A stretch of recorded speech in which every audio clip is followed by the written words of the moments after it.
Who am I asking if they can hear me? Hi, Oh, this is hi, Katie. Katie, can you hear us? Yes, I can hear you. Great. Thank you.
It's 6:01, my apologies. I'll call the meeting to order.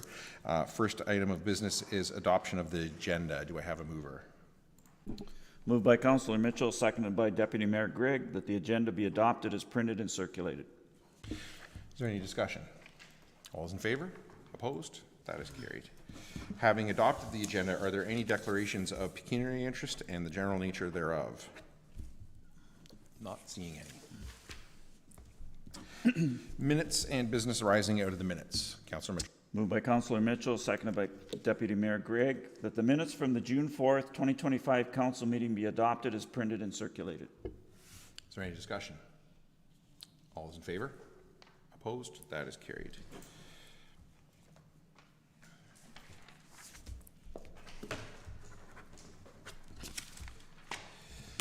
And then the fun part of the meeting.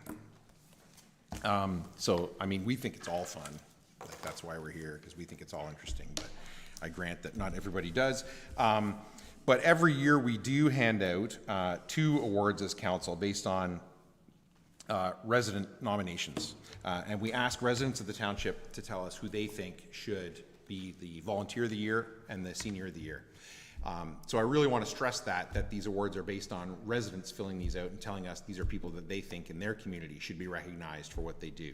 And then council goes into a super secret closed session and discusses the nominations and debates who should and who shouldn't get it, and makes a final decision based on all those nominations. And this year I think there was a total, I think it was 6 or 7 nominations in total of people.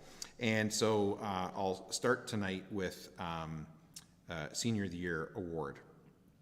And this person I have seen doing this work for I don't know how long.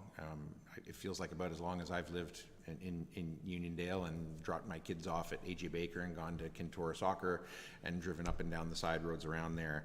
And as long as I can remember, Nancy Smybert has been riding around on her bike, inspiring my kids and other kids who see her and say, what's going on? Well, Nancy's picking up garbage. Well, is it her garbage? No, it's anybody's, our garbage, everybody's garbage. Everybody who goes to Tim Hortons and then just throws it out on 23rd line or 15th line or whatever into the ditch. And Nancy goes around and she picks it all up and cleans up all of our roadways everywhere she rides her bike and has for years. And I think, as I say, inspiring our kids, but should be inspiring us as adults, should be inspiring us as adults to do the same, but more importantly, should be inspiring us as adults to put Nancy out of work, because that garbage should not be at the side of the road and it shouldn't be in the ditch. So she's a constant reminder to all of us, I think, to, as the township says, to do our part, whatever that is. Nobody asked her to do that. She just said, I think that should be done. I will do it. And she did. And that really is the embodiment of the township's tagline of doing our part, whatever it is. It's not up to council to say or the municipality to say what your part is to do. It's up to you to say as a resident, this is what I think I can contribute and I'm going to do it. And that's what Nancy does all the time. So I would like you to come up, Nancy, and receive your award and your accolades and your credit from council and from your community.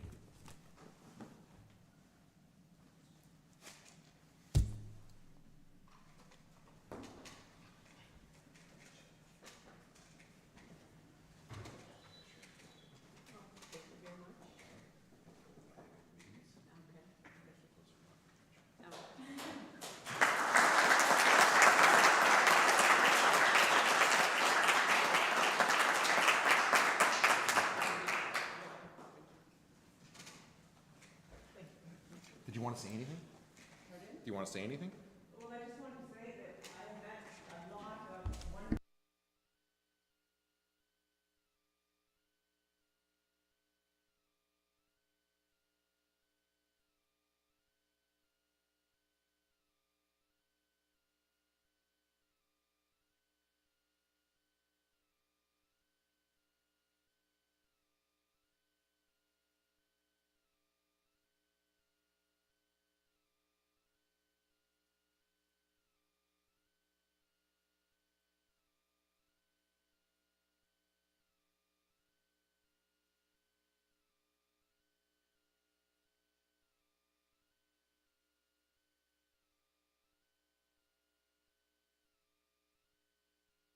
Thank you. Volunteers of the Year award in this case. I'm not going to name names because there's a lot of people involved in it. Some are here tonight, some are not here tonight, and I don't want to leave anybody out. There's a long list of credit to this group for what they did. But during the pandemic and coming out of it, a lot of people struggled with how they were going to connect with their community, right? Everybody was all of a sudden, you know, if they were at work, they had a mask on and they weren't at work with the normal people, and then they couldn't go and do anything with people after work, and kids weren't in school, and our rec centers were on and off closed all the time, and people were struggling with how to connect. And a group of people in a part of the township that doesn't have a lot of facilities or amenities or organized service groups got together and said, well, we're gonna, again, we'll do something about that. We have a building, we can use it, let's use it. And so, you know, the list of things from Coffee Talk, Wisdom Wednesdays, the monthly speakers, Crokinole, the car show, the tractor show, which is always extremely well attended. And the one that I think deserves a whole lot of credit is the weekly newspaper, because you could make a very good case that the north end of Zorra Township is better served by that paper than we were ever served by any of the professional newspapers or media in the past at all. I mean, you really could. You know, I guess you could think back to a day when Stu Slater wrote for the Journal Argus in St. Mary's, but even then he'd maybe get an article in about anything happening in Zorra, you know, once a month maybe, kind of thing. And now we get an email to our inbox on a weekly basis that highlights all kinds of things. There's something from the mayor at the end of it, big long thing that's not boring, but it gets news out to a whole lot of people who would otherwise not get that information. So if they're not at Coffee Talk chatting about the latest rumors and gossip, or at the tractor show or whatever, they get that email. And again, it is due to a group of people who just said, we're going to do what needs to be done. They didn't ask for permission from anybody. They didn't ask for money from anybody. They just said, our community needs this, let's make it happen. And again, the tagline of the township is doing our part, not what anybody tells you to do, but what you think you have to offer. So to the entire Browns Church group, Browns Corners community group, thank you for doing that. For those of us that live in that northwest corner of the township, that sometimes, you know, it feels ignored, though is not, as two members of council live in that corner of the township. But I know it can feel like it because we don't what we live doesn't get covered in the news, and don't have a place to meet. But thanks to you, we do have a place to meet, and our local news does get covered, and it wouldn't without what you do. So I'd like, I don't know who amongst you wants to come up here and receive the award, but you're getting pointed at there, John. But somebody should come up here and receive your award and credit that is due, and pose for the awkward photo.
And then everybody. That's fine.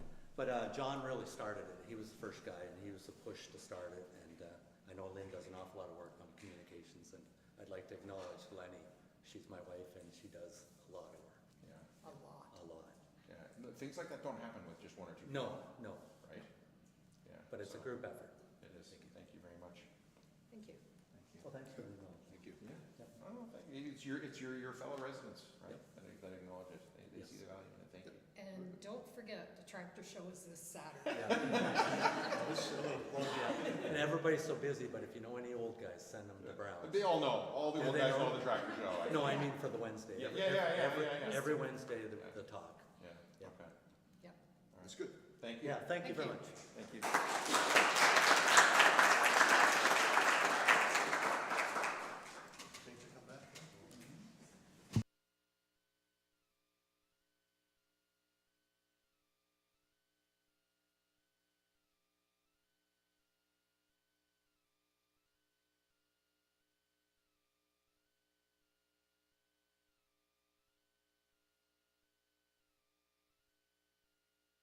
I should ask if any members of council have anything they want to add before we move on.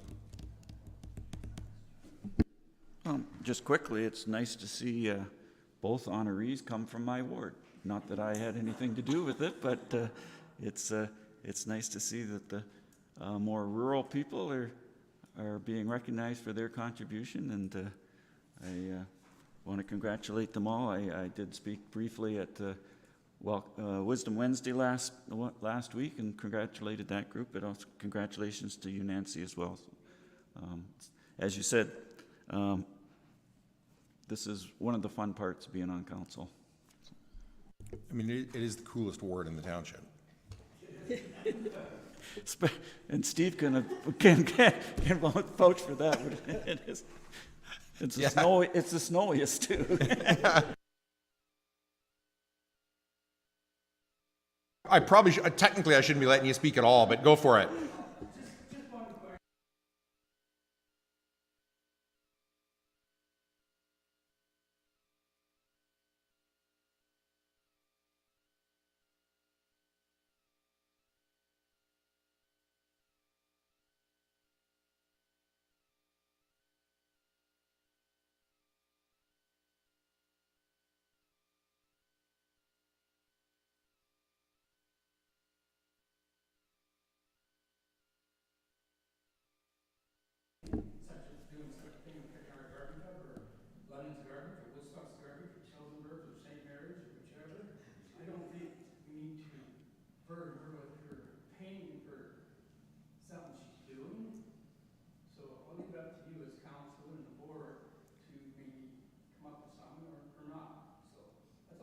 All right. All right, and now we have 30 seconds to kill before we can go to planning.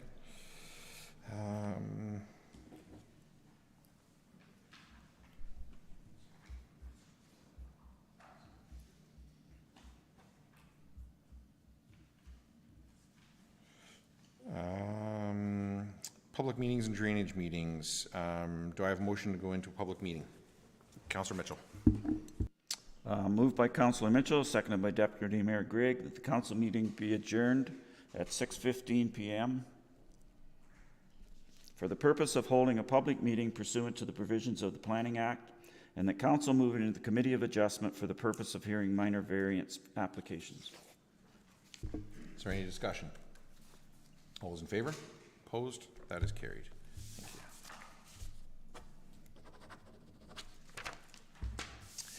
you. Minor variance application A09-25.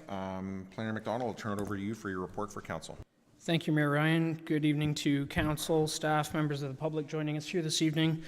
Congratulations to the volunteers of the year and the seniors of the year. That's excellent work. So the township appreciates it, but I think everybody as a whole really appreciates that kind of thing. So thank you. The first application before the committee tonight, A09-25, affects lands on the 39th line. And in this instance, the application reflects a property that has A1 zoning on it. And when the purchasers of the current owners of the property purchased this within the last couple of years, there was an order on the property that noted from our building department that there were no issues, no permits issued for some work that was done in an existing accessory structure. I will note the building department has confirmed that the structure itself, there was a permit issued for that. It was the alterations to that structure that permits were not issued for. The owners were made aware of that and have brought forward this application to become compliant. In order to become compliant, they need one area of relief as it relates to the township zoning bylaw, and that is with respect to the maximum permitted distance between the primary dwelling and the what we'll call existing ARU. The current zoning bylaw provision caps that at 30 meters, approximately 100 feet, and the structure currently exists at closer to 80 meters in distance.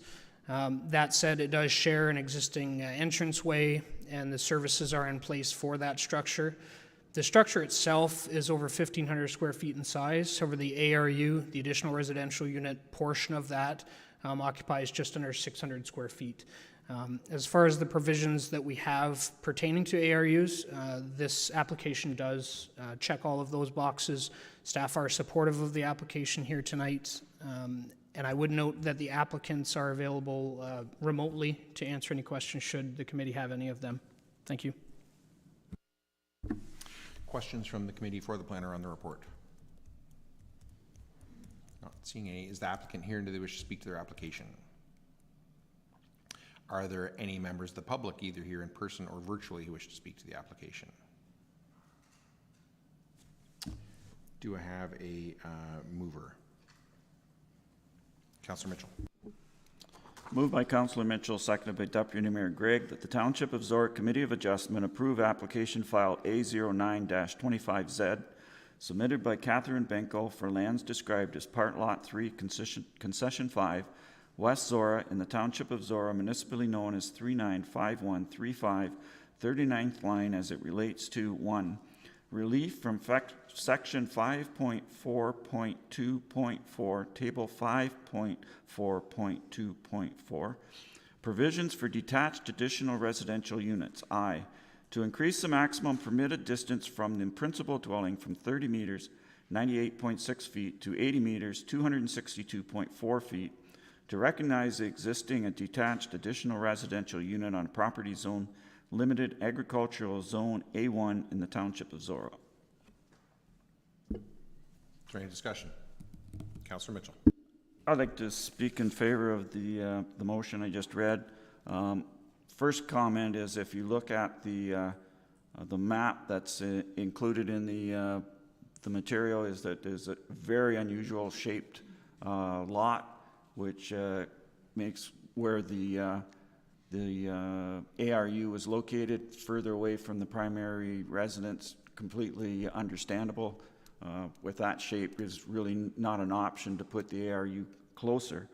And also, I'd like to comment, this is the second time in 3 council meetings, or 3 meetings, that we've had an application for something that was erected or modified without the proper permitting.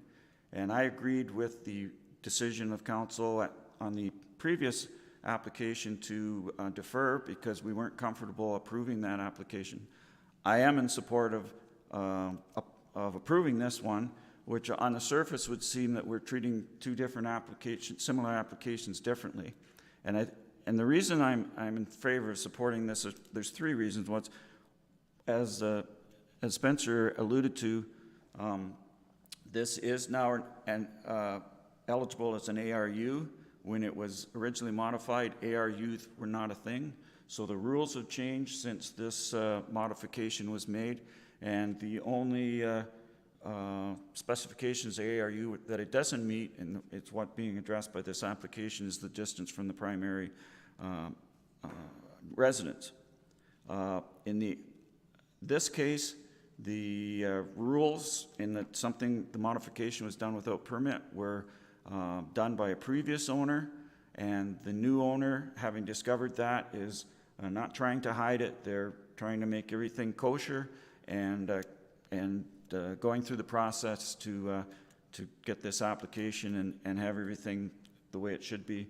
The other application was done by the applicant, who then came to us and wanted an exception for what had happened. And the third big reason is that in this application, there is no impact on surrounding properties. There's no concerns raised by any of our staff or by neighbors. The previous application, there were concerns both by our staff about the location of that building as it impacted parking and winter maintenance, and there was also concern by at least one neighbor. So I think for those 3 reasons, although we're both dealing with similar situations, that's why I support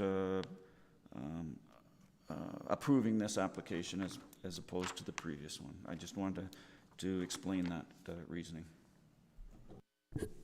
Any other discussion? All those in favor? Opposed? That is carried. And minor variance application A11-25, Planner McDonald, I'll turn it over to you again. Thank you. Through the chair, the application before committee at this time, A11-25, affects lands municipally known as 1 Pamela Court here in the village of Temsford.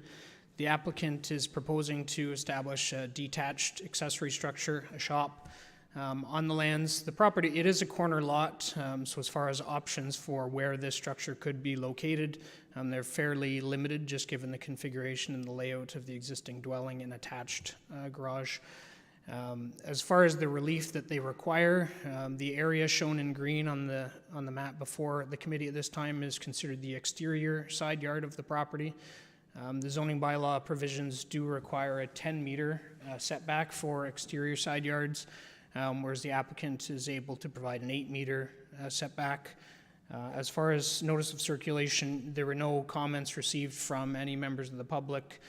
Similarly, there were no noteworthy items from staff or agencies as far as any items of concern for the structure.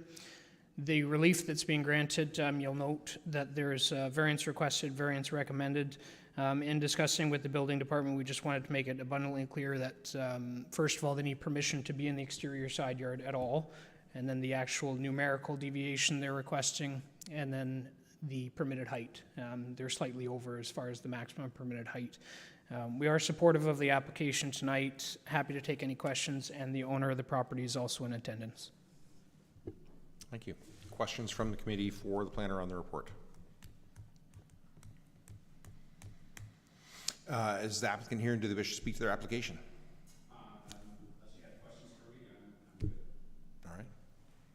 All right. Are there any members of the public either here in person or virtually who wish to speak to the application? Not seeing any. Do I have a mover? Councillor Mitchell. This is a full page, so it'll take a while. Moved by Councillor Mitchell, seconded by Deputy Mayor Gregg, that the Township of Zorra Committee of Adjustment approve application A11-25Z submitted by Richard Verhalen. Did I get that right? Okay, good. For lands described as parcel 1-1, Plan M19, Lot 1, and municipally known as 1 Pamela Court in the Township of Zorra as it relates to 1. Relief from Section 5.1.1.3, Table 5.1.1.3, accessory use provisions to permit a residential accessory building within the required exterior side yard. 2. Relief from Section 5.1.1.3, Table 5.1.1.3, accessory use provisions to permit an increased maximum height from 4 meters, 13.2 feet, to 4.3 meters, 14.2 feet. And 3, relief from Section 11.2, Table 11.2, zone provisions to permit a reduced exterior side yard width of 8 meters, 26.2 feet, whereas 10 meters, 32 feet is required, to facilitate the construction of a detached accessory structure located within the required exterior side yard in the residential Type 1 R1 zone in the Township of Zorra, subject to the following condition. 1, that the proposed relief shall only apply to an accessory structure of the approximate size and location as depicted on Plate 3 of Report CP 2025-182. Is there any discussion? Councillor Mitchell. This is the very definition of a minor variance. The numbers involved here are basically insignificant.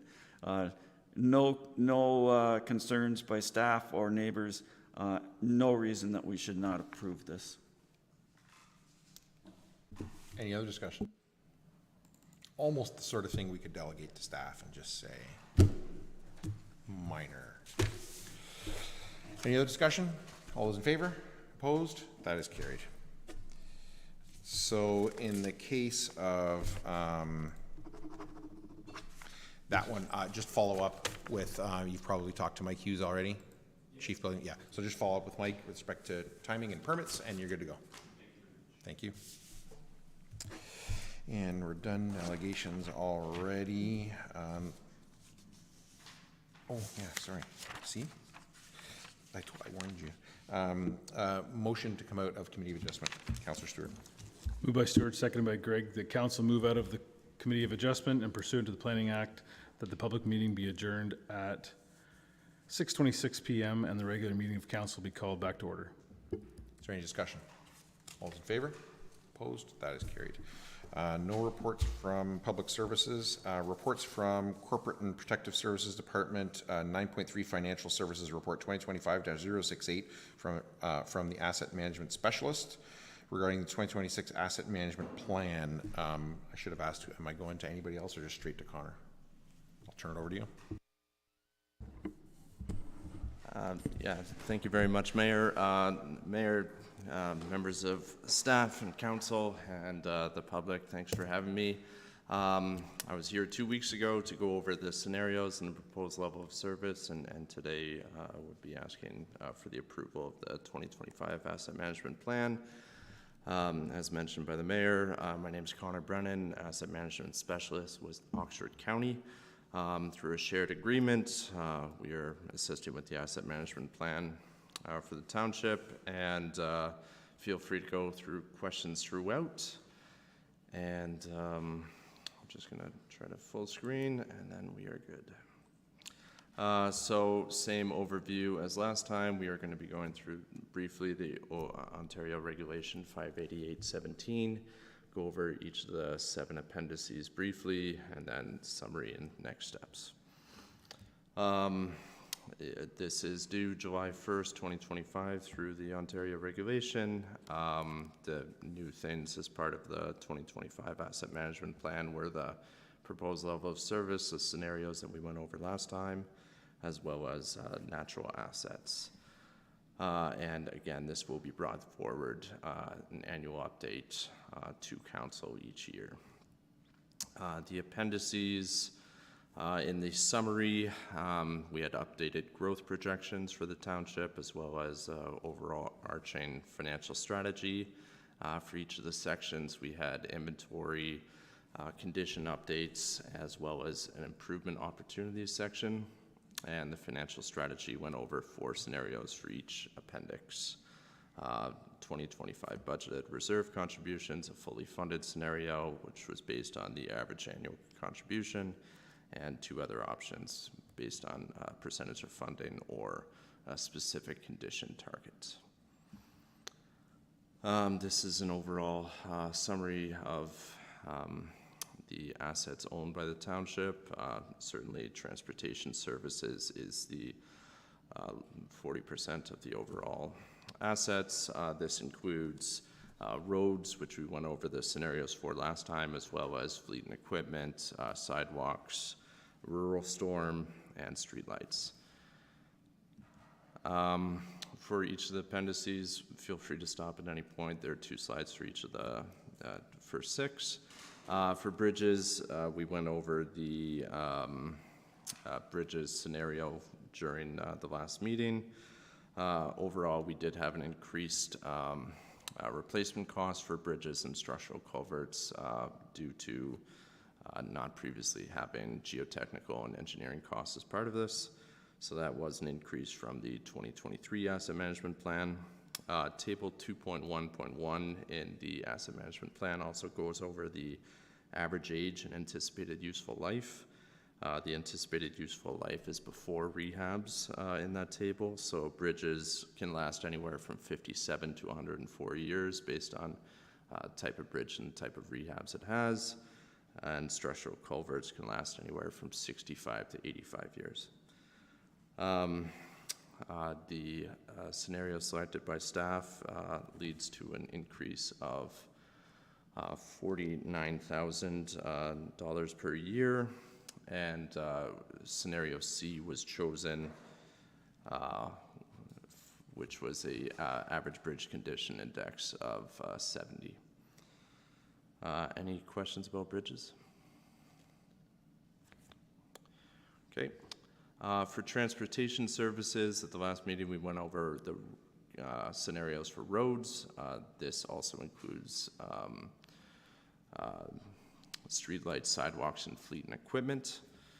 The condition here for rural culverts obviously does have a lot of critical, but that is just based on an assumed age. We don't have a updated age for some of the culverts, and some of them would have been replaced as roads were replaced, mostly entrance culverts as well as road crossing culverts. So while we get more information about the inventory of that, those conditions certainly will be updated. And then just wanted to note as well, the rural storm as well as gravel roads are paid through operating, so they weren't part of the financial strategy for this section. For roads, scenario D had been chosen, which was a pavement condition index of 70. And this would be an increase over the next 10 years of roughly 50,000 each year. And for roads, this was a 50-year period. All other scenarios are looked at over a 100-year period. For roads, this was simply because we don't have great estimates for what a complete rural replacement will be for gravel roads, so we are building that into the next AMP, and so most of those replacements would be past the 50-year timeline. And then the 10-year proposed investment level includes both roads and transportation other increases, and the transportation other, which again includes fleet and equipment, streetlights and sidewalks, is it was chosen scenario D, which is scenario D was chosen, which is 60% funding. Any question about transportation? Yeah, Connor, and first of all, thanks for the responses to my questions that I emailed to you. I appreciate Absolutely. it. And not some, it's a question I did send you, but you just mentioned it, and I want to highlight that, and that the assessments of the roads were based on the pavement condition index in the roads need studies that we have done. And so I just want, and I missed it when I read through this the first time. When we're talking roads, we're not talking about gravel roads at all. It's just paved roads that are involved in the asset management plan. Yes, through the mayor, yes, you are correct. Gravel roads were not part of this financial strategy. So they are just considered as operational expenses as opposed to capital expenses? Yes, the re-graveling is considered an operational expense done on the 2 or 3 year timeline. I forget what it is, but yes, that is considered an operational expense. What would be a capital expense would be the road base replacements, but as of now, those aren't set aside, and that is what we're trying to build a costing structure for the gravel roads that would require that, but most of those replacements would be in excess of 50 years from now. So we looked at the 50-year timeline for this plan. So in your discussion with our staff, there was no, in near future, potential roads converted to, from gravel to pavement, which would shift them from operational to the asset management plan? I don't recall any, Steve, sorry. Yeah, not much in the next 10 year. Right. You know, we're still playing some catch up on what we got. 100%. Yeah, thank you. I just want to make sure that because roads is such a huge dollar item, as I said, I missed it first time through. I want to make sure that we all understand that when we're talking roads, we're only talking a small percentage of the roads in the township. Thank you. Any other questions before I move on? So the next appendix is urban stormwater. The culverts identified here, which again have a high level of critical, that is a similar issue with not knowing exactly when these were put in. This is also a very low number of culverts because most of the urban stormwater in villages of Embro and Thamesford, there aren't a lot of entrance culverts. I think that would be under 20 total. Scenario C was chosen for this. You see the majority of the funding costs for urban stormwater are not going to be until the replacements, are not going to be until roughly 2097. And so scenario C, which is a 1.2% increase to the stormwater fee before inflation, is a roughly $1,400 increase over the next each of the next 10 years. That's the proposed investment level. Any questions about urban stormwater? For recreation, just wanted to note that there is, the staff do want to do a recreation master plan, which would help inform the long-term needs for the township. Again, we had talked before at the last council meeting about playgrounds, and this is just age-based. This also includes one of the playgrounds that was replaced in 2024. It was part of the year-end, so that would be excellent condition now. And scenario D was chosen for this, which is a level of 95% funding. It is currently at 88%. Slight increase would result essentially in fewer deferrals in the future and reduced risk of failure or disruption of services. Any questions about recreation? For facilities, this is the other one that we went over at the last council meeting. This would be impacted by the recreation and fire master plans that could potentially affect the long-term needs and the timelines included here. For the community hall as well, this doesn't include heritage or buildings that have, heritage designation or heritage features to it. So that would be built in the future. For this appendix, scenario C was chosen, which is 50% funding. The majority of the cost increases in the future, starting roughly in 2076, which is when the Tempsford Arena 100-year substructure timeline would be up.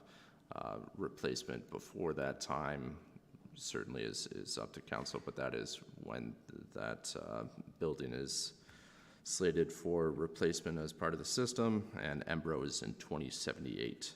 And both of these would require debenture grant options for replacing, and again, that is the main difference in the three scenarios, that none of them can afford the replacement of the arenas except for the fully funded.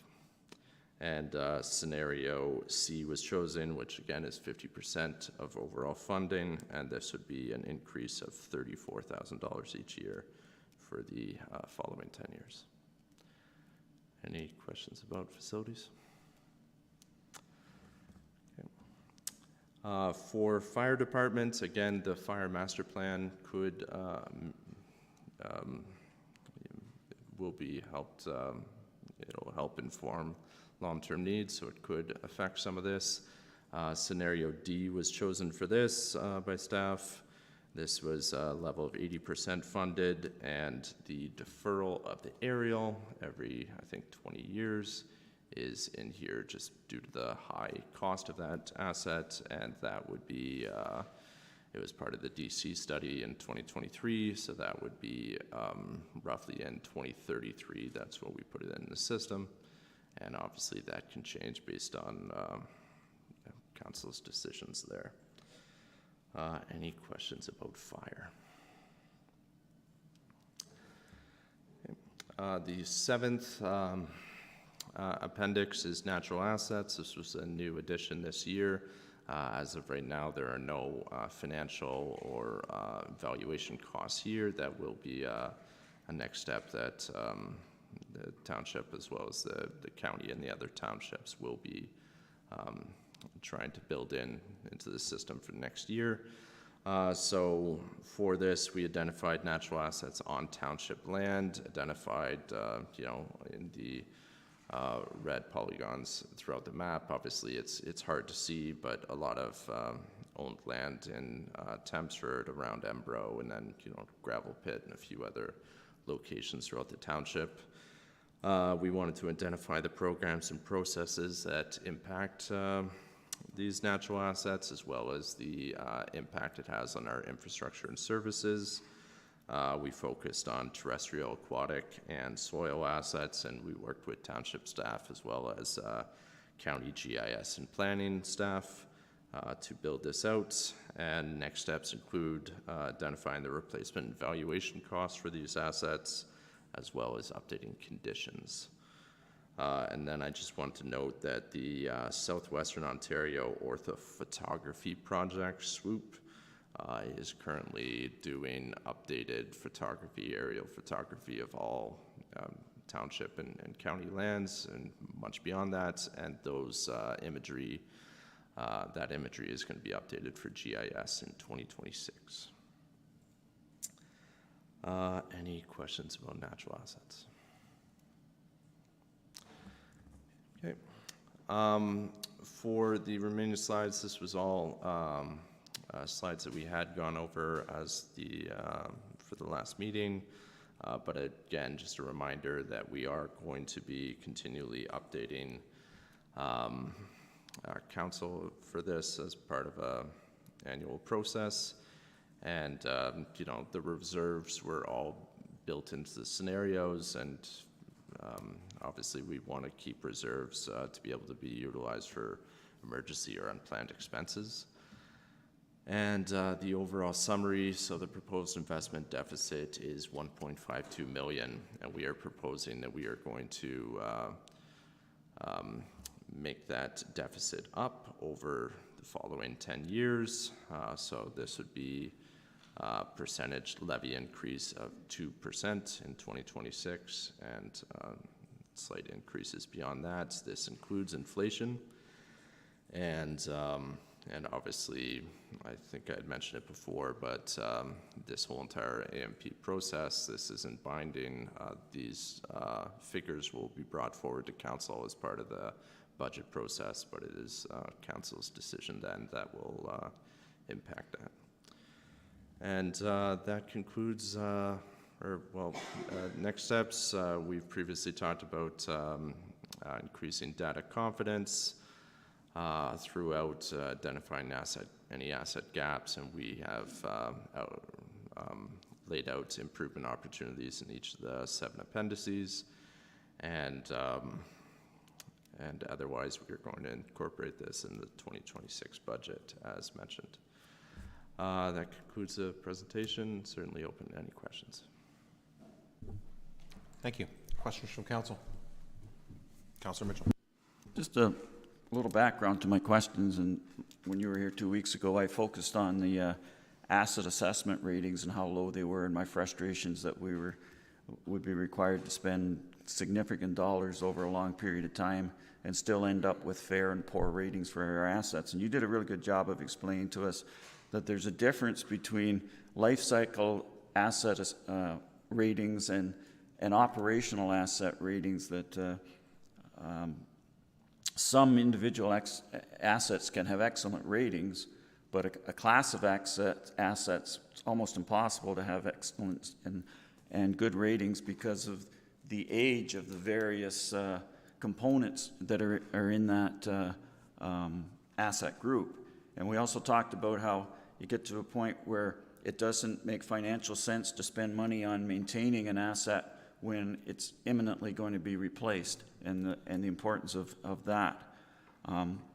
So I did go back and I studied the asset management plan. I didn't read it word for word, but I think I have a much better understanding of the whole process, and the dollar amounts and the recommendations that you put forward, which will impact our budget for next year and years to come. There were 2 components there that I had sent the questions to you, that in the calculations of the numbers, I couldn't figure out why that worked out the way it does. So the first question is that option A in the scenarios for transportation, other, parks and rec, facilities and the fire department cite numbers that are very close to the actual transfer to reserves in the 2025 capital budget. Option A for bridges and transportation road scenarios vary widely from the budget. So for bridges, the numbers you cite were 710,000. We actually budgeted 450,000. Roads, your number was 1,066,000. We budgeted 875,000 last year to transfer to reserves. Why the difference in those numbers for those two sets of assets as opposed to the other ones that were just about bang on to what we had put away already? Yeah, so through the mayor, yeah, thank you for your question. So the bridges, 450,000, and we had 710,000 in the budget.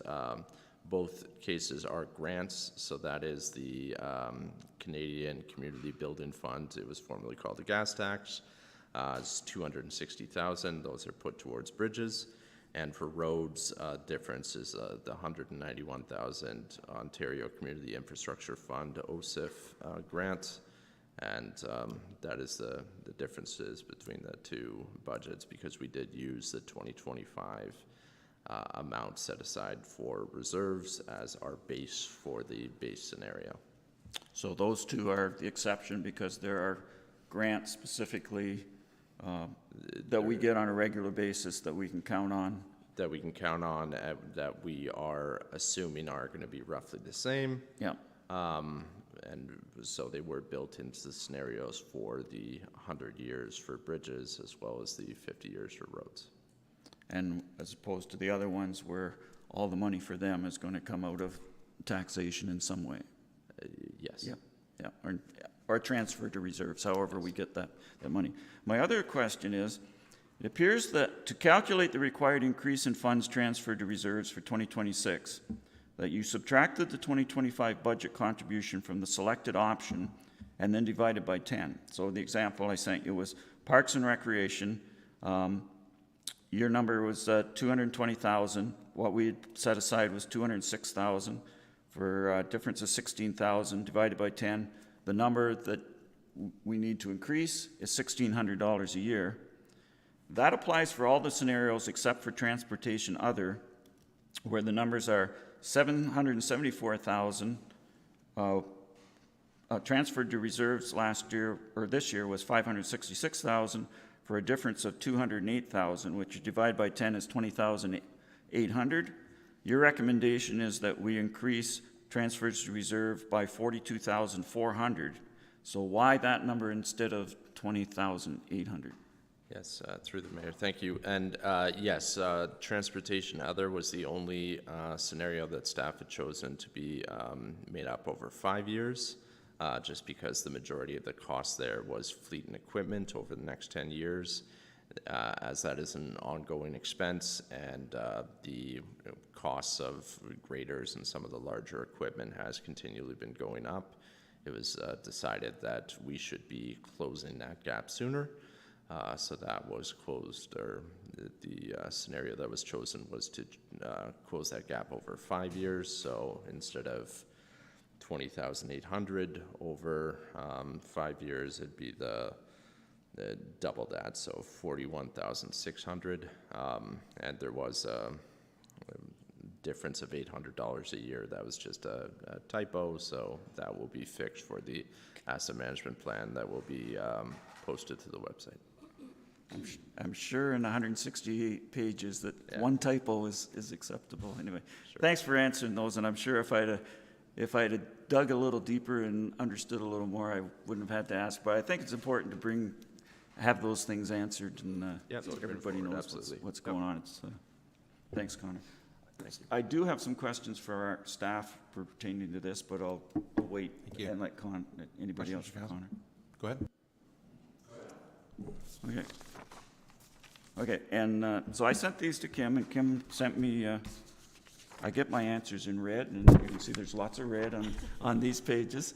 So my first question to staff was, on line 111-4350 of our budget for this year, we budgeted $34,000 for contracted services. Was that basically the cost of the asset management report, or was there something else included on that line? So the asset management plan update is part of that contract with the county. County staff work continuously through analysis of the data that's included in our plan to ensure that our planning includes as accurate and information as possible. Given that we're anticipating and required to complete asset management plan updates annually moving forward, we can anticipate that the budget for future years will approximate our 2025 budget level, which was $34,000. Okay. So my second question for Kim was the proposed, and my next two questions are not so much about the plan itself, is how can we transfer this money with a minimal impact on our budget and potentially raising taxes. So my question I sent to Kim was, the proposed investment changes on Table 3 call for an increase of $188,400 per year over 2025 transfer to reserves. Of that, $1,400 should be paid by increased urban stormwater fees because that was set up as a benefit or pay system and shouldn't be added to general taxation, in my opinion, which leaves $187,000 for the next 5 years. In reports presented by Steve Oliver on March 5th and April 2nd, he outlined savings on tenders that were awarded at lower costs than the projects were budgeted for. And I broke that down. The savings that were identified were bridges and culverts, $149,000, gravel, $35,000, paving and pulverizing, $502,500, and on a plow truck that we've ordered, $17,000 for a total of $703,500. Now, the final savings are not going to be $703,000. There's more. The asphalt index, Steve, is that? That's correct. The asphalt index, which is the unknown number on a paving project until that comes back in, is a big one. But there's other incidental costs in there. So for argument purpose, what I sent to Kim was, let's say we had $600,000 in savings out of these projects that have been identified so far. My part A of the question was, can council allocate some or all of that surplus to the various reserves to fund the increase and transfer to reserves for the next 1, 2, or 3 years without raising the tax levy? Thank you for your question.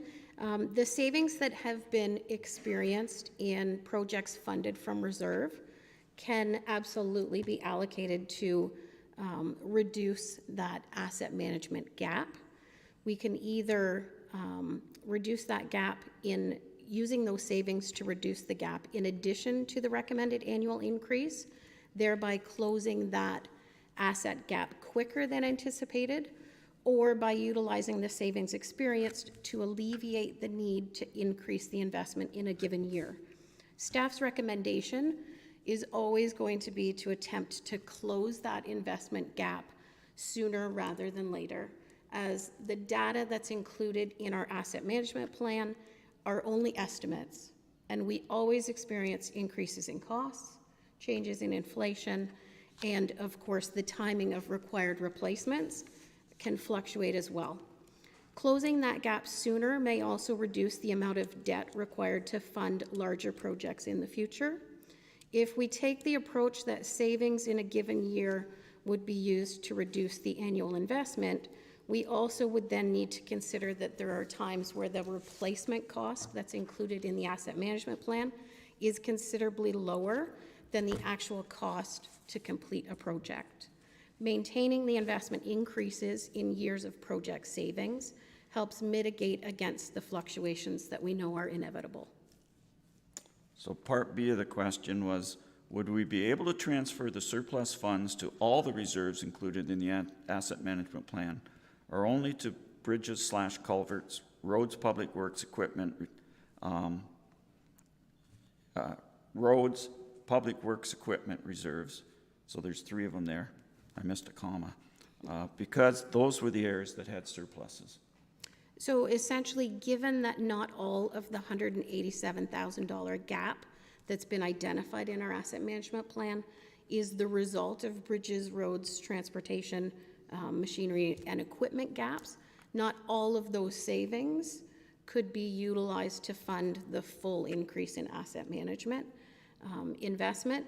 So essentially, the gap in those other asset categories would still require funding. Okay. So what it comes down to, and if I can expand on this while we're on the topic, is that what I got from Kim's answer was when we pass our capital budget and decide that this is what we need for each of these projects, and we send out the tax bills and the money come in, that money goes into a specific reserve as identified in the way we hold our money. So the money's in the bank. If the money that we need to spend on it is close to budget, then that money gets used up. In this case, we've been fortunate that some of the money in the reserves or in our bank is not going to be used up unless some untold things happen.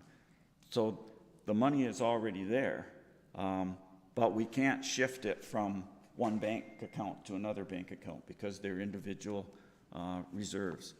So based on that information, I went back, and you can throw out the 700,000 or the 600,000 because we can't just take that and divvy it out. We have to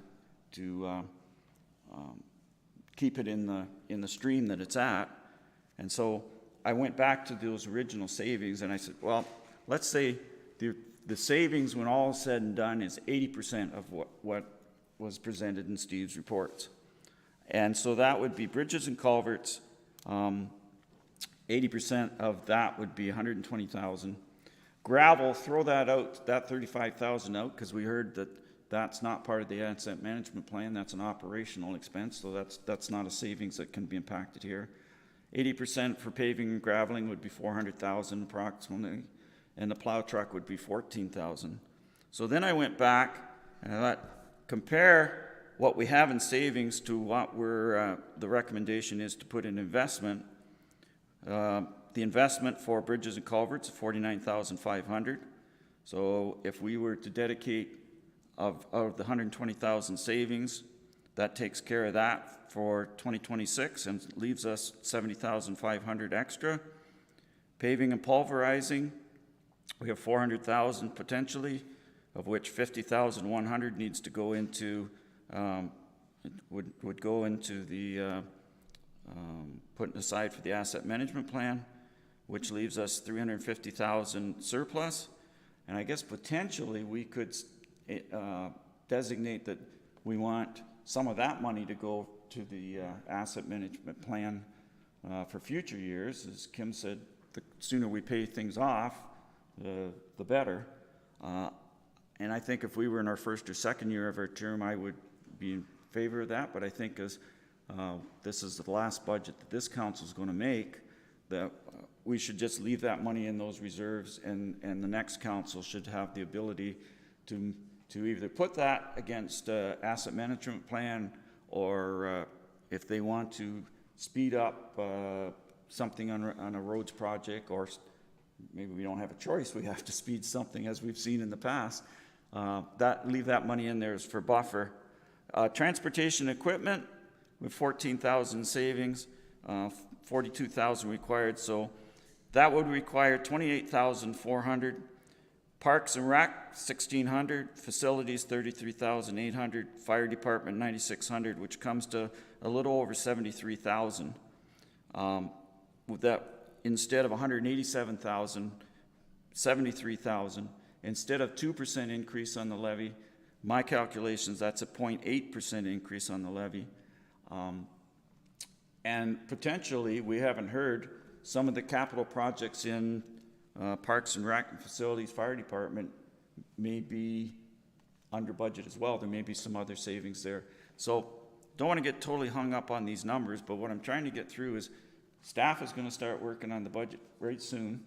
And I hope that that's a mindset that that we can use some of this money that's already been collected from taxpayers, it's in our bank, to not increase the levy by 2%, to increase it by a much smaller amount, and that we as councillors kind of have that in the back of our minds, so that when these the budget comes to us in November, that's an option we're willing to look at that point. So I appreciate all the information that Kim gave me. I know I have a history of theoretical numbers, and maybe I've done it again, but I think these are based on some numbers that Steve gave us that are real numbers. I think the percentages are realistic, and I think it's something we have to look at. When you look at, bang, we got to increase the capital levy by 2% before we even talk about anything else. If we can find another way to reduce that, that's what I'm trying to get across. So, and thanks for letting me expand on my thoughts. I appreciate that. Anyone else?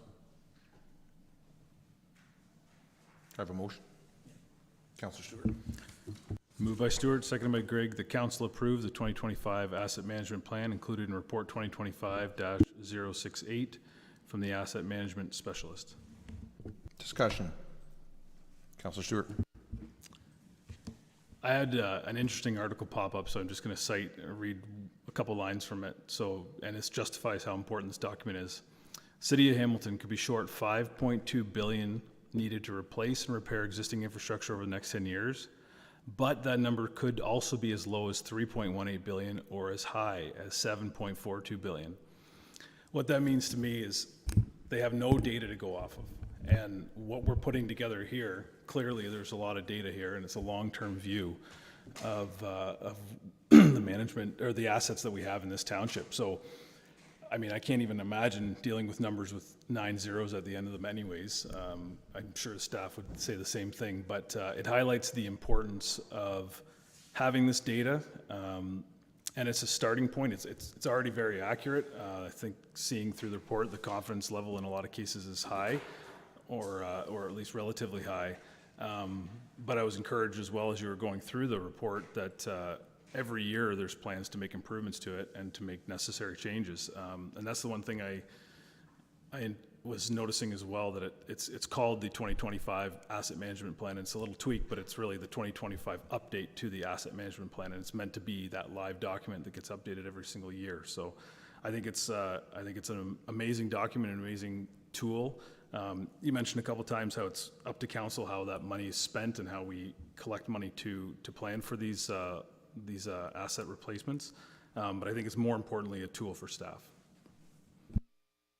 Anyone else? Deputy Mayor. I'm going to try not to copy anything that you just said there. The beginning of the meeting was, one of my favorite parts of the year, volunteer and senior of the year contributions. I think this is a close second. It's not nearly as exciting, and it maybe not something that the public looks forward to as much as some of the other things that we do. But it is incredibly exciting to me for all the reasons that Councillor Stewart just mentioned. You said about this being a tool, and this absolutely is a tool for staff and for council, and for residents' understanding of the work that we try to do here. When I started here, we were working with a 5-year budget and started looking towards a 10-year budget. We were looking at our fire fleet and what trucks we're going to need replacing in the coming year, 2 years, up to 10 years. And that's where I learned that what we were contributing to that fire reserve, some years we were purchasing trucks and some years we were purchasing nothing. But when we were anticipating those replacement needs coming up was what we were trying to be responsible for, so that we weren't having big bills in singular years and then no cost pressures in other years. Through that process, staff identified that there was a growing gap in the recreation reserve. And I can't remember the specifics, but sort of the nature of the capital planning in recreation was starting to evolve and mature into a way that a gap was identified. It was fairly significant, and at the time, I stuck my neck out and put forward a motion to increase the contribution by something like $15,000 or something small.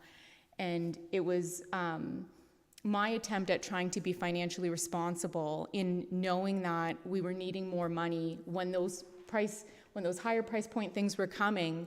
We were not going to be prepared for them, and that wasn't going to be fair to the council of the day, to staff of the day, or to the community.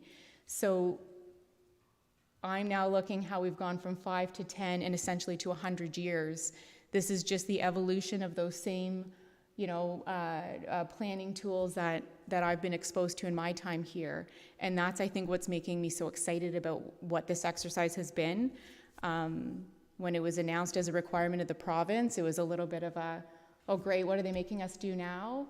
And, my hope is that municipalities across the province can benefit from this in the way that I know we will here in Zorra. It gives us the ability to create stability in our taxation. It was said to me early by our previous director of finance, sort of the methodology of how things should be funded should be from the taxpayer of the past, present, and future. And so I think about that, if my kids are playing on the playground that someone else paid for, we should be paying the appropriate amount sort of so that we all contribute and we all benefit from all the things. And I think this is the closest we've been to getting to that point of the appropriate funding. When I watch other municipalities, the article you just cited, responding to what I call fires, when something happens and man, we did not know that was going to happen, where are we going to pull the funding from? The whole point of this is so that we don't end up in a situation where, those things, there will still be things that we didn't expect, but the more we collect data, the more we plan, the more we're including things like, climate change pressures on our assets. It's just getting us closer to being prepared. And then when things do happen outside of the scope we're expecting, it won't be as drastic for us to be able to fund those. The cost of what we have to maintain and to protect the service level that they represent is what it is. It's if next year's tax bill is a little bit lower, politically that's a positive maybe for us, the decision makers here, but inevitably things are going to cost what they're going to cost. When we are asked to increase our service level or add assets to our inventory, those decisions are really difficult to make when you don't have an understanding of what it is that we have and what it costs to keep it. So I am grateful that we continue to evolve our understanding of what we own and what it costs to own that, not just in a 5-year period, not just in a 10-year period, but within their full life cycle costing. And I think, there's some details in the plan itself where, I don't want to hear that date for that Thamesford Arena, and I'm not going to ask any questions about it. These are conversations we're going to take into some different pockets of work and look at what we're going to do and fund when. But it's more me understanding this as a high level that, in theory, these pieces, all these different things we have, where they are in their life cycle and roughly what they will cost, it is meant to be theoretical. It is intended to capture that there will be some gaps. And I actually think, in terms of the details, not it being, what day is the arena going to be done, the details in this report that I'm actually most drawn to, I'm almost done. I'm watching the time here. In your preamble ahead of the report, there's a small section that says key improvement areas have been identified through the 2025 AMP. These improvements include the following: reducing asset data gaps to ensure that a high level of confidence is obtained for effective decision making, documenting life cycle history on assets with asset management systems to ensure the asset life cycle needs projected by the system are representative of where each asset is within its life cycle, refining the assessment approach on the component levels to ensure that projects are prioritized based on the impacts the failure of that asset has to the delivery of the service that contributes to the community well-being. That one's probably my favorite. And implementing and expanding upon physical condition assessment programs to ensure that the analysis is based on a true reflection of the actual state of the asset as opposed to the theoretical age-based condition, which may end up giving us opportunities for cost savings, where when we have a better idea of the actual condition, it may be possible to expand it longer than what the theoretical age may be. Those areas there, to me, identify that as staff continue to work with this as a tool to help us with budgeting and planning, that it will only continue to improve for us. And that those gaps, whether, come budget time, I'm not going to speak to Paul's comments about, what to put money where, how much we want to fund this.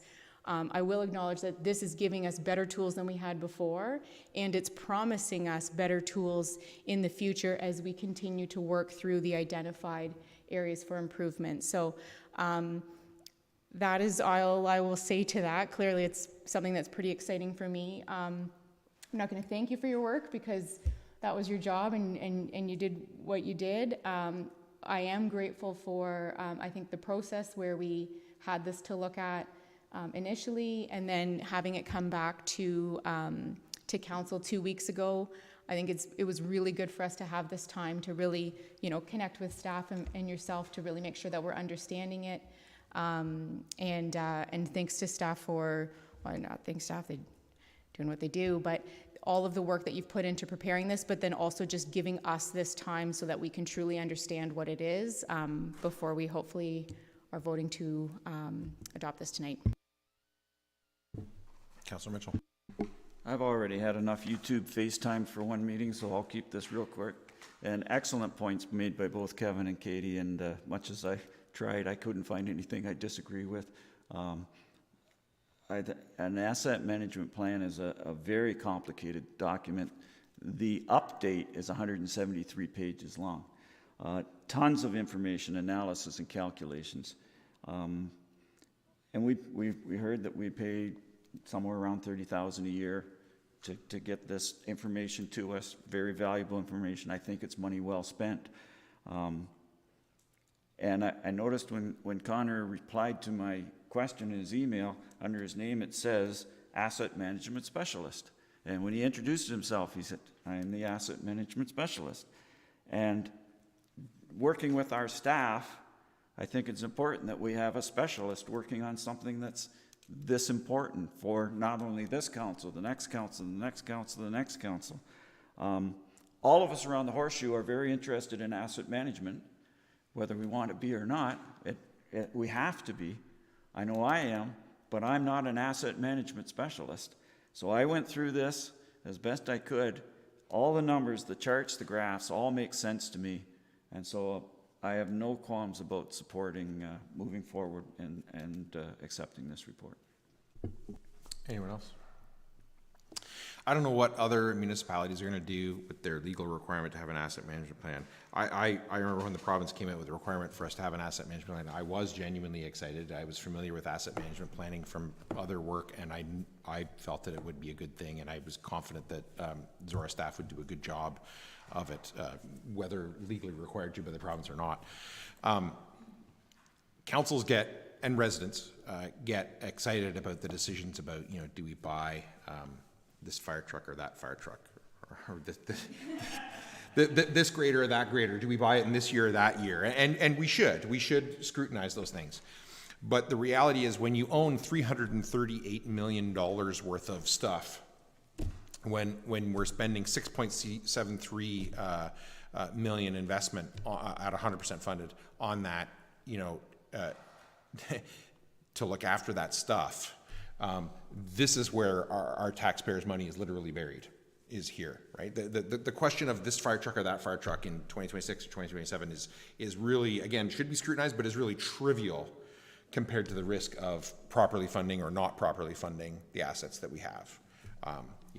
We're all familiar with making a decision about whether you put a roof on your house this year or next year. Do you go up there and patch the shingles? Well, I'm not going to bother this year because in 2 years I'm going to put a new roof on anyway. I'm going to let that go. And we all lose sleep over those things for our own things when it's a roof, depending on what you're going to put on a shingle roof or a steel roof, $10,000, $20,000, depending on how big your house is, $30,000. But if you underfund some of these assets, if you underfund a road that needs to be rebuilt, a bridge, you know, we're talking a really serious impact on the tax bill that residents will experience to look after that. Unless we're going to close a bridge, unless we're going to close a road and say you can't go there anymore, you have to go around the country block to do it, which I don't think any of us are likely to support. So I think, again, you know, while this is not tremendously exciting for residents, if they want to know where their tax bill actually comes from, it comes from owning $338 million worth of stuff that unless we're going to close a road or not buy fire trucks or not have buildings to park our graders in, we're always going to own at least $338 million worth of stuff, and we're going to have to look after it. And a responsible plan to look after that stuff is the best way to keep tax pressure down and tax increases stable and predictable. And that allows councils of today and the future to consider what increases in service do residents want, what efficiencies can we get, and can we find efficiencies in our asset management plan. So this is an excellent plan, whether the province asks us to do it or not. It's an excellent way to do it. I know for a fact that this is a better asset management plan, and the proposal from staff about how to fund it is better than some municipalities that I'm aware of. And I think this is going to be a good thing for Zorra residents going forward, especially when I think about this in combination with the 2 service level documents we got at the previous council meeting. And we started talking about policies that define service levels, asset management plans that determine how we're going to fund the assets that deliver those services.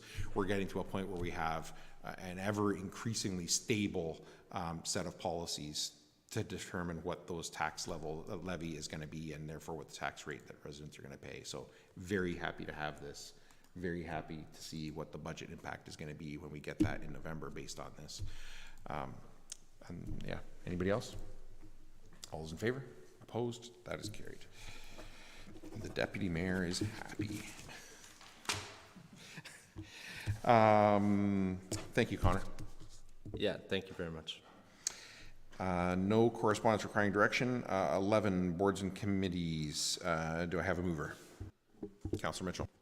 Moved by Councillor Mitchell, seconded by Deputy Mayor Gregg, that item 11A be deferred to the July 2025 council meeting. Is there any discussion? Councillor Mitchell. I had several questions for Sophia about this report, specifically the letter and the terms of reference to do with the multi-workplace joint health and safety committee. I wanted to know why this was happening and how it changed, what impact. Sophia's not here tonight, and she wasn't available to respond to my emails earlier. There's no time issue here that we have to make a decision, so I would just like to have this information brought back to the next meeting so that we can have a full discussion with Sophia, who is the, I don't know if she's the expert, but I think she's the fount of information on this that I would like to talk to. It's the first time I've heard the word font used in a council. Font? Yeah. It's an old word. No, I'm familiar with it. I've just never heard it used in a council It's an old meeting word before. from an old guy, so. Any other discussion? All those in favor? Opposed? That is carried. And 12, information items. There's 3 there, 12, A, B, and C. Do I have a motion for any one or all 3 of those? Deputy Mayor. Moved by myself, seconded by Councillor Stewart, that items 12A through C be received and filed for information purposes only. Is there any discussion? All those in favor? Opposed? That is carried. And no unfinished business, no notices of motion. Bylaws. I have a question which I sent to staff about the bylaw 11-09, which was the amending of the fees. And one of the amendments was adding the fee schedule for the electric vehicle charging stations. So, as always, I'm interested in potential revenue. And do we have a handle on it? The fee is 36 cents per kilowatt hour for the general public, 30 cents for staff. I believe it's not in the fee, but I believe our own company or the township vehicles will be no charge for that. But my question is, how many kilowatt hours does it take to charge an electric vehicle? And at 36 cents an hour, what's the potential return on that? So there's a number of factors that are involved with that. And it all each charge may differ based on a number of the factors. So there's the battery size, there's the charger power, that output, there's the battery capacity, and then the voltage of the charging point also. So, and each vehicle is different. So we don't have a real standard of what a standard size vehicle would be. But we do have a lot of data that we're collecting, and staff's going to be bringing forward a report once we'll have this in place for a year. But as a scenario, I can tell you that for the month of April, we had the start of a state of charge, which refers to the charge level of a battery pack, ranged from 7% to 55%. Of the vehicles being charged, the end of the state of the charge after finishing charging ranged from 14% to 99%. We also had total duration times plugged in a range from 10 minutes to 5 hours and 25 minutes. And then we also had data based on actual charging time ranging from 10 minutes to an hour and 24 minutes. So the idea is that we're hoping to do some cost recovery based on the fee that we're putting in, and also to encourage cars to move and not to stay there, because there's others that need to be charged too. So there's different tactics that we can also do to promote cars to be moved when they're finishing charging too. And we haven't gone in that direction yet. We're just starting out, and this is hopefully a start to cost recovery. So it's not the first time I've asked a simple question that had a very complicated answer. So, but I do appreciate the fact that there is a lot of data being collected, and I also appreciate the fact that at some point there will be a report on this whole program. I know I didn't check my figures, but I think the cost between what it costs us to put them in and the grant that we got was somewhere in the range of $30,000 or $35,000. So I think it's important that taxpayers know how this works when you invest that kind of money. So I look forward to that report when it comes. Thank you. Any other questions in the bylaws?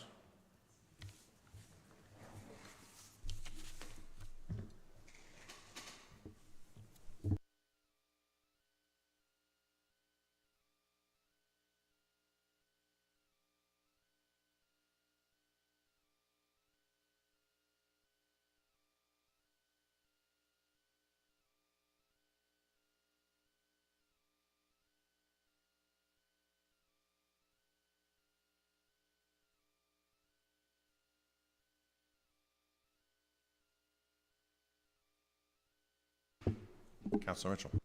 Moved by Councilor Mitchell, seconded by Deputy Mayor Gregg, the bylaws 25-25, 26-25, and 27-25 be taken read a first, second, and third time, and finally passed. And further, that the mayor and clerk are hereby authorized to sign the same and affix their corporate seal thereto. Is there any discussion? All those in favor? Opposed? That is carried. Items of community interest in the calendar. Anybody got any items? I know there's a tractor show on Saturday. But what time is it on Saturday? 8 a.m. Till? Early afternoon. Okay. 8 till early afternoon. 8 till 10:30 for breakfast. Okay. Thank you. Till we get the last tractor started. You had something, Paul? No, they stole my thunder on that, but that's fine. It's their thunder. So the other thing, of course, is at Brown's. Where else? Is the chicken barbecue. Thursday, July 10th. Pick up between 4:30 and 7 p.m. They are holding the price at the same as last year, $25 a dinner. And in the interest of buying local, the Uniondale firefighters, I believe, are cooking the chicken again. And the coleslaw and the baked potatoes are coming from a well-known local caterer. Anyone else? I would add, too, that before we are back here for the next council meeting will be Canada Day, wherever you celebrate it. But in particular, the Zorra Caledonian Society will be having their annual Highland Games in Embro on July 1st, celebrating also the 50th anniversary of the Township of Zorra, the 175th anniversary of the County of Oxford, and the 25th anniversary of the twinning of the city of Tamsui in Taiwan with Oxford County in commemoration of the special relationship between George Leslie Mackay from just south of the village of Embro and the city of Tamsui in Taiwan in general. So there will be a large group of people coming from the Taiwanese Canadian community to Embro that day, including, or in addition, also Oxford's MPP, Oxford's MP, and the Director General from the Taiwanese Economic Development Corporation, which is basically the equivalent of the Taiwanese ambassador, coming to Embro that day for that. So anybody who's interested in coming and seeing all of us stand on a flatbed truck in the sun. Paul. Something I just, you and I are signed up for the Oxford County Federation of Agriculture bus tour on Friday. Yep. We're 4 stops. The one I'm really interested in is the Tavistock hops, even though I'm not a beer drinker, but I happen to be taking a course with 10 years ago when the young fella that started this was just planting his first hops, so I hope to catch up with him and find out.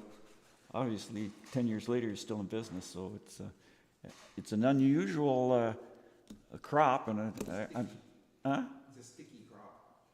I'll take. Hops are really sticky. Yeah, and there's some. It's different, that's for sure. So I'm looking forward to the day. Anyone else? No closed session, so confirmatory. Deputy Mayor. Moved by myself, seconded by Councillor Stewart, that bylaw 28-25, being a bylaw to confirm the proceedings of council held June 18th, 2025, be read a first, second, and third time this June 18th, 2025, and further that the mayor and clerk are hereby authorized to sign the same and affix the corporate seal thereto. Is there any discussion? All those in favor? Opposed? That is carried. And motion to adjourn.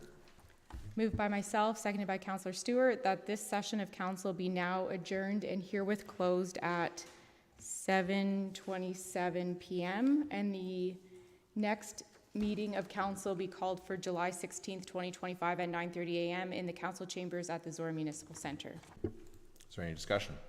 All those in favor? Opposed? That is carried. And we are adjourned.